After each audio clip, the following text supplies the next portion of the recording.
Le sujet de ma présentation, c'est la modélisation numérique du comportement au feu des voiles en béton armé. C'est un travail qui a été réalisé en partenariat avec le CSTB, le Centre scientifique et technique du bâtiment. Donc, ce travail était réalisé dans le cadre d'un benchmark, Vulcain. Le volet expérimental de ce benchmark comporte trois essais sur 3 voiles en béton armé. Donc les 3 voiles en béton armé sont de dimension de 3 mètres de hauteur, 1,20 m de largeur et 20 cm d'épaisseur, qui sont ferraillés avec des treillis soudés ST10 qui sont placés à 5 cm d'éparement. Alors les voiles sont donc sollicitées sous feu ISO de 2 heures, les 3 voiles, sur une seule face, donc la face interne du four, comme vous voyez voilà, sur la figure. Là, on peut avoir la plateforme d'essai. Et par contre, c'est ce qui fait la différence entre les 3 essais, c'est le chargement mécanique. Donc, le premier essai, le voile a été chargé sous chargement mécanique de 10 tonnes. Le deuxième, aucun chargement. Et le troisième, on a un chargement de 110 tonnes. Alors, les caractéristiques thermomécaniques du béton utilisé ont été fournies par le CSTB. Donc, nous avons les caractéristiques jusqu'au 600 degrés, les caractéristiques expérimentales. Au-delà de 600, donc nous avons calé les résultats avec la tendance donnée par l'Eurocode DO partie 1.2 pour compléter notre base de données.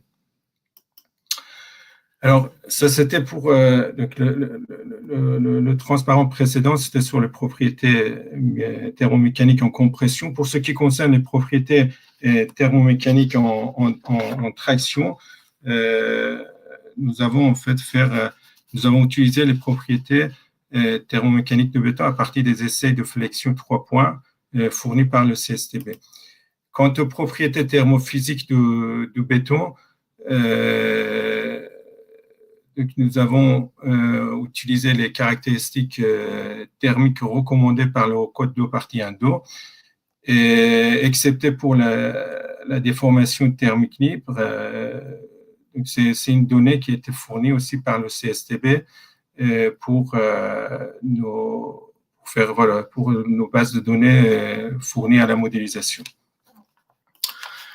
Alors, donc, je vais pouvoir donc, vous présenter les résultats du volet numérique, des résultats numériques dans le cadre de ce benchmark réalisé au sein de l'IASN. Voilà, donc je vais démarrer avec les résultats sur la modélisation thermomécanique du béton utilisé d'abord.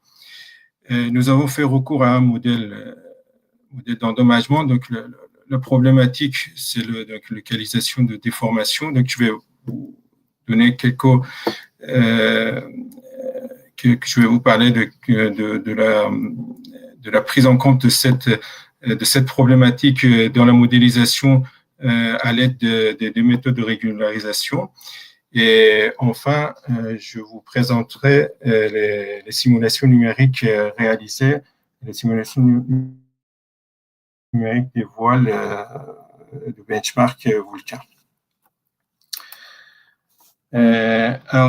Donc, le choix de modèle, c'était le modèle de Mazars par rapport à nos retours d'expérience. Et donc, moi, je vais essayer de faire une présentation concrète du modèle de Mazars. Donc, le modèle de Mazars, c'est un modèle élastique endommageable isotrope qui ignore toute manifestation de plasticité et de viscosité. L'endommagement est représenté par son effet sur la raideur du matériau, donc à l'aide d'une variable scalaire, c'est le paramètre D.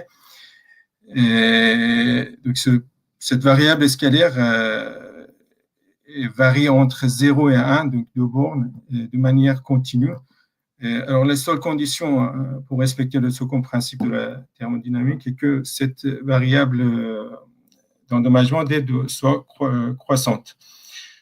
Alors, donc, D est égal à 0 quand le matériau est vierge et D égale à 1 quand le matériau est rompu.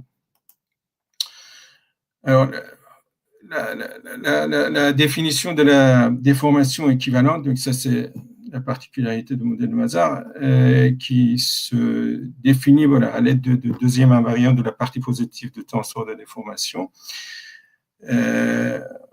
En fait, on estipule que ce sont des déformations d'extension, les déformations plutôt d'extension qui sont à l'origine de l'endommagement. Alors pour la fonction le seuil d'endommagement, donc c'est à l'aide de la déformation équivalente. En effet, on considère que l'endommagement apparaît lorsque la déformation équivalente atteint un certain seuil, voilà, le seuil d'endommagement, qui peut être identifié à l'aide de la contrainte limite en traction et de modèles d'élasticité. Alors, Mazar fait recours à deux fonctions d'endommagement pour la variable d'endommagement. Donc, dt pour l'endommagement en traction et dc pour l'endommagement en compression. Donc, l'endommagement, c'est une combinaison des deux variables. Donc, par rapport à ces relations, donc on a quatre paramètres principaux du modèle. Ce sont donc AT, BT pour l'endommagement en traction et ACBC pour l'endommagement en compression. Il y a aussi d'autres paramètres, c'est le seuil d'endommagement à identifier dans le modèle de Mazar. Donc, ce sont des paramètres principaux à identifier. Il y a d'autres paramètres, mais les paramètres principaux sont 5 paramètres. Alors, pour identifier, donc, pour la partie compression, nous avons fait recours à la procédure identique dans le CASTEM. Alors, cette procédure était définie pour... il n'y a pas de variation de température, donc nous avons, pour chaque température, nous avons identifié le coefficient en C et BC. Et donc, voici ces courbes qui montrent la variation des paramètres AC et BC avec la température. Et puis, pour traction, pour ce qui concerne voilà, l'identification en traction, nous avons donc utilisé les taux limiteurs de localisation, donc une régularisation basée sur l'approche de Hillerburg, qui permet voilà, de calculer le coefficient BT. AT, nous avons retenu une valeur constante de -10. Et pour BT, donc c'est le recours à la régularisation énergétique Hillerburg, donc qui demande voilà, deux paramètres, l'énergie de fissuration et celui de la taille des éléments finis. Donc, ce sont des paramètres qui permettent d'identifier la variable BT avec la température. Et nous avons aussi utilisé une deuxième formulation, deuxième approche de régularisation. Donc, nous avons fait recours à la formulation non locale de modèle de Mazar. Cette formulation donc, non locale demande l'identification d'un autre paramètre, c'est la longueur caractéristique. C'est la longueur autour de laquelle est moyennée la valeur de déformation équivalente. Alors, donc, nous avons pris 3 fois la taille de plus grand granulat du béton. C'est ce qui était recommandé voilà, dans la littérature technique. Juste par rapport à l'approche de Hillerburg, nous avons fait un recours à la version locale des modèles. Donc voilà, c'est pas une double régularisation que nous avons faite. Donc c'est deux modélisations différentes, celle avec l'approche énergétique en version locale et celle avec l'approche non locale du modèle de Mazars. Alors, pour valider les paramètres du modèle, nous avons fait plusieurs modélisations. Il y avait des essais à l'échelle de l'éprouvette, des essais à l'échelle de la structure dans la littérature. Donc, je vais vous présenter voilà, à titre d'exemple, une simple modélisation pour l'aspect thermomécanique. Donc, c'est une modélisation d'une éprouvette en béton dont les 4 faces sont sollicitées thermiquement au feu ISO. Alors, donc, pour la partie de calcul de transfert thermique, on a fait voilà, recours aux valeurs recommandées dans la réglementation de l'Eurocode 1, partie 1.2. Donc, on prend un coefficient de convection de 25 watts par mètre carré Kelvin avec une émissivité de 0,7. Alors, donc là, ce slide donc, montre les résultats, la carte endommagement à 550 degrés de la température de feu ISO. Donc, on peut voir avec l'approche Hillerburg, on a voilà, une carte d'endommagement qui est cohérente voilà, par rapport à la dilatation de l'éprouvette.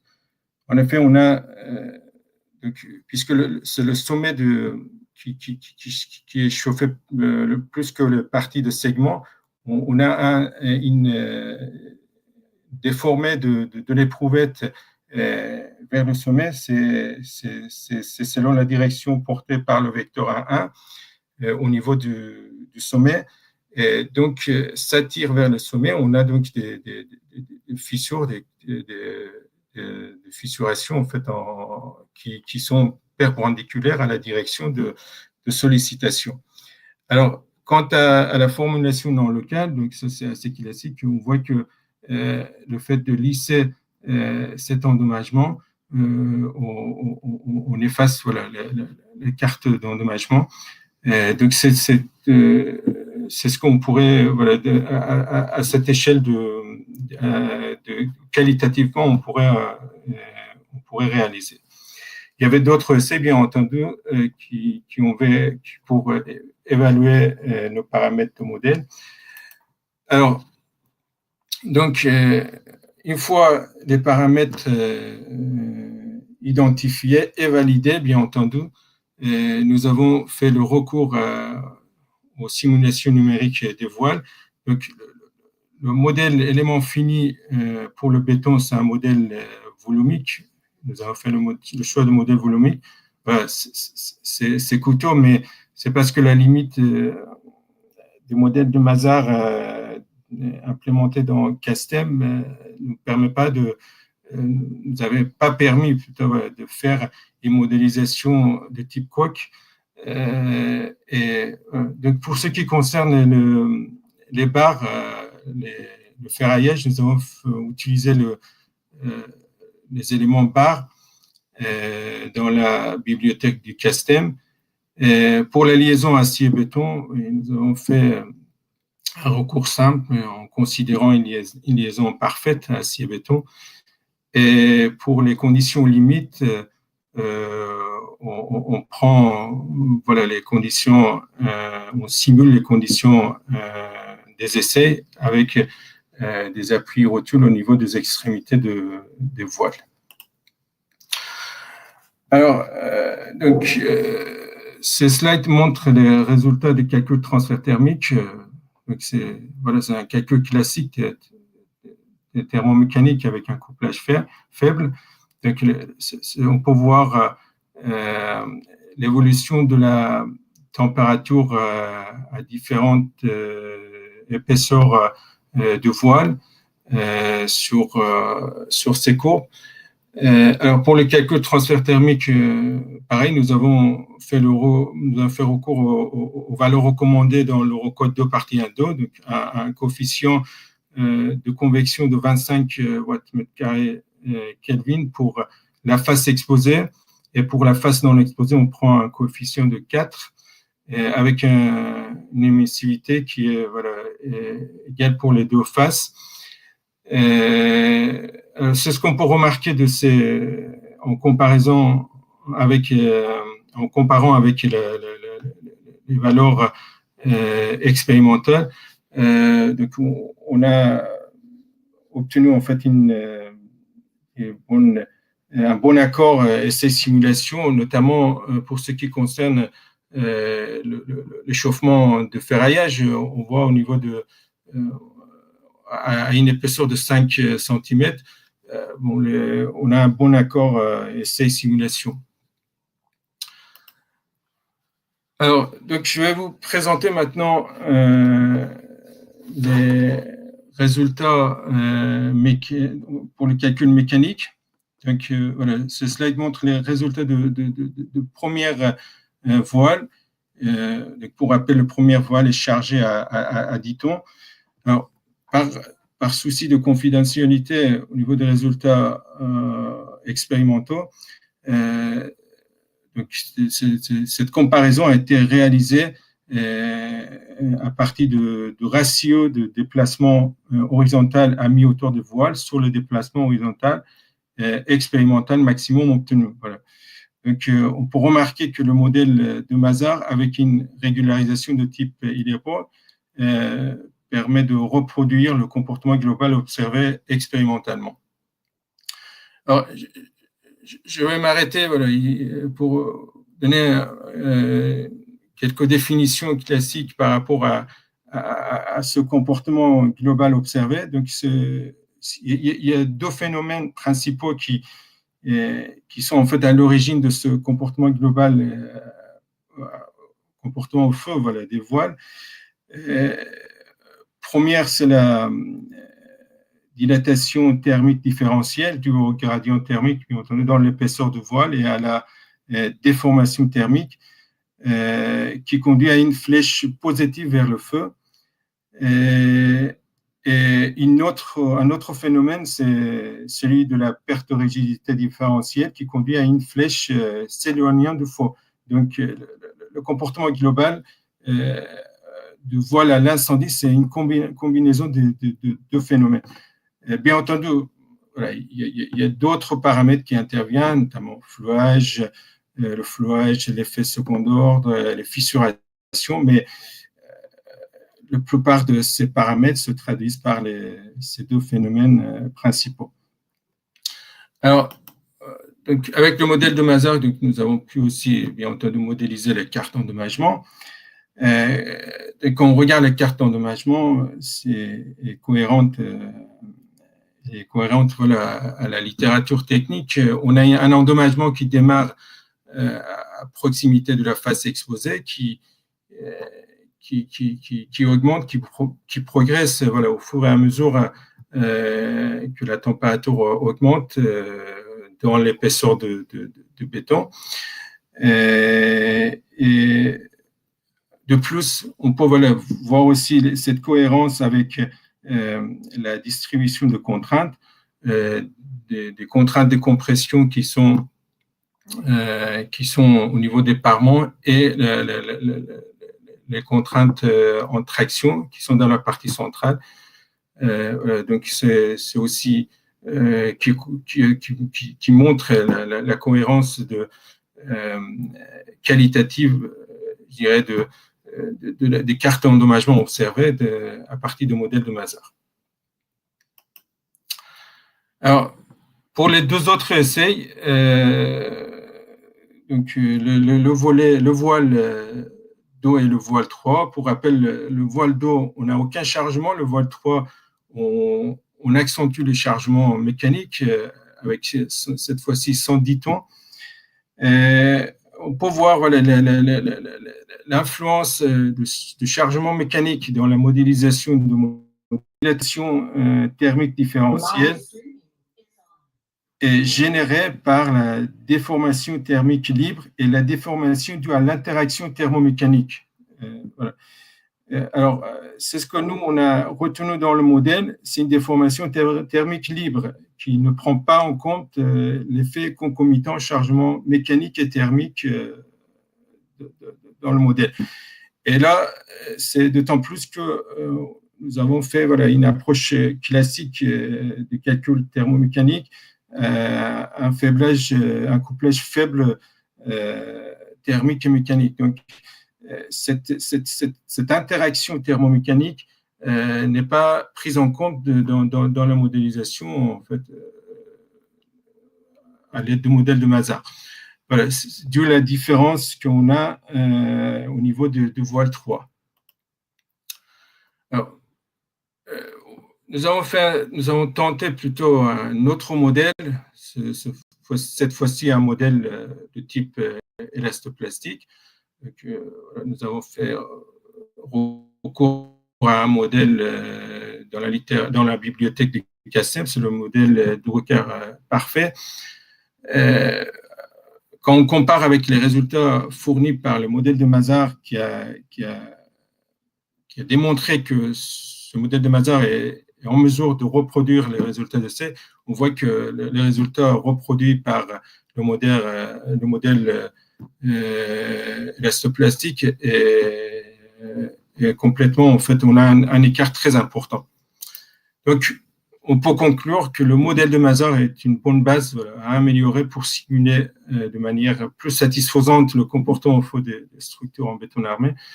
Bien entendu, voilà, il y a du boulot, donc il reste l'approche thermomécanique qu'on a vu voilà, dans le résultat, c'est ce qui faisait la différence, notamment quand le chargement mécanique est considérable. Donc, actuellement, nous sommes en train de développer une approche numérique pour prendre en compte cette interaction thermomécanique. Je vous remercie beaucoup. Merci pour cette présentation. Du coup, on a peu de temps pour les questions. Je vais peut-être commencer du coup par en poser une là, sur la comparaison entre le modèle régularisé par Hillerborg et le modèle non local par Helmholtz.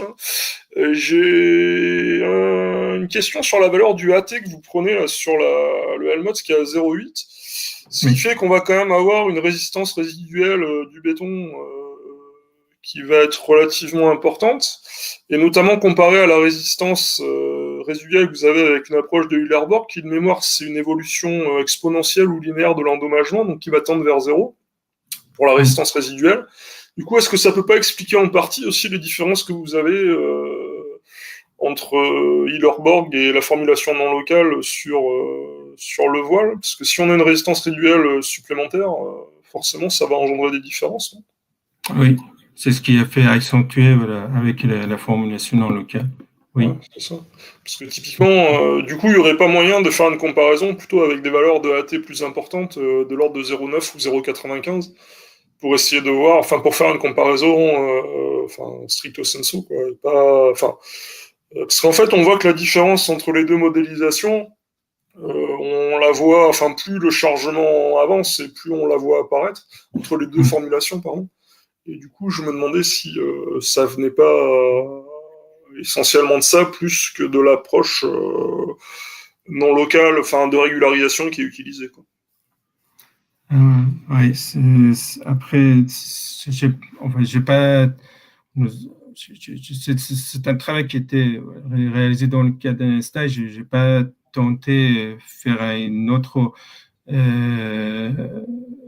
notre choix des paramètres à AT. Donc, nous avons fixé voilà, certains paramètres. Mais c'est vrai que je rejoins voilà, c'est ce que vous dites.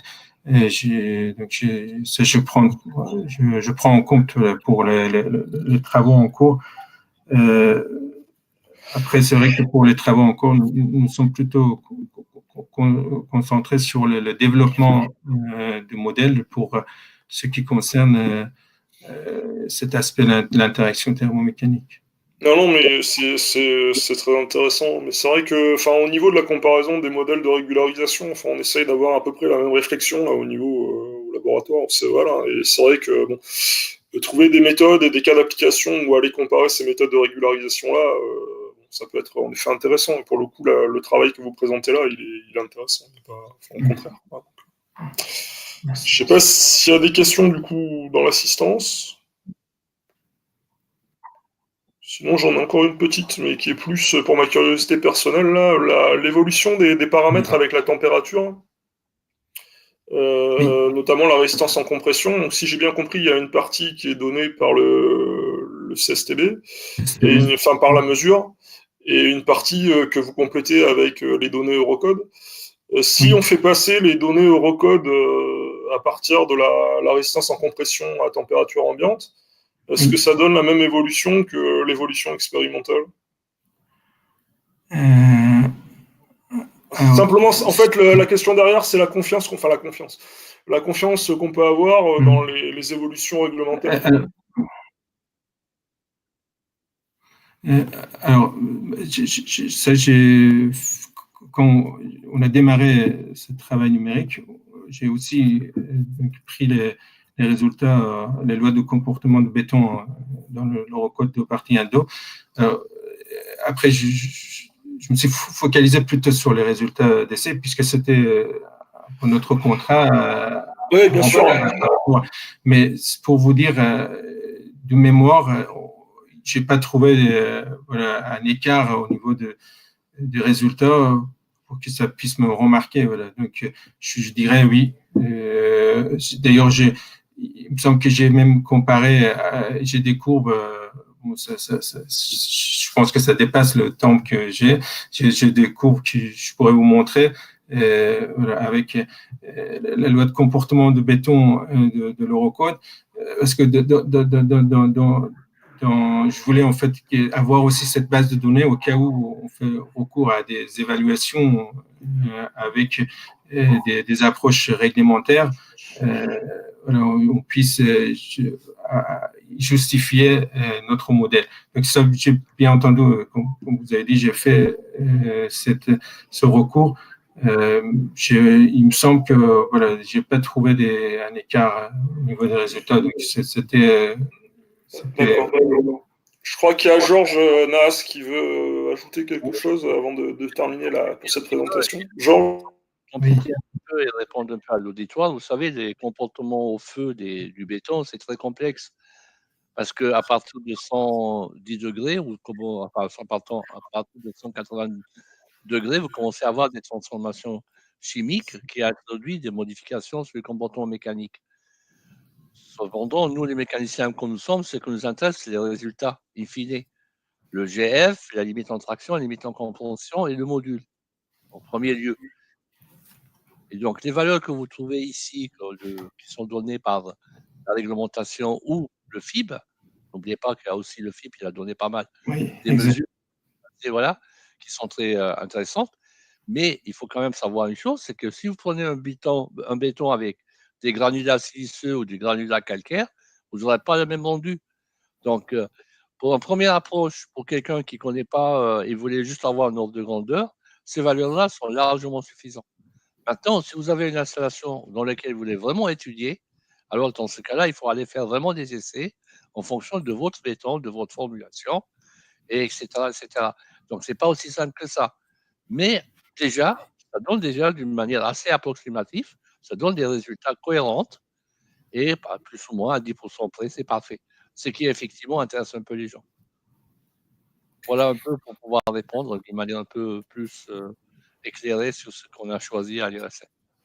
Ok, merci en tout cas à tous les deux pour les commentaires, et puis merci surtout pour la présentation. Du coup, je propose de passer à la dernière présentation de la première session.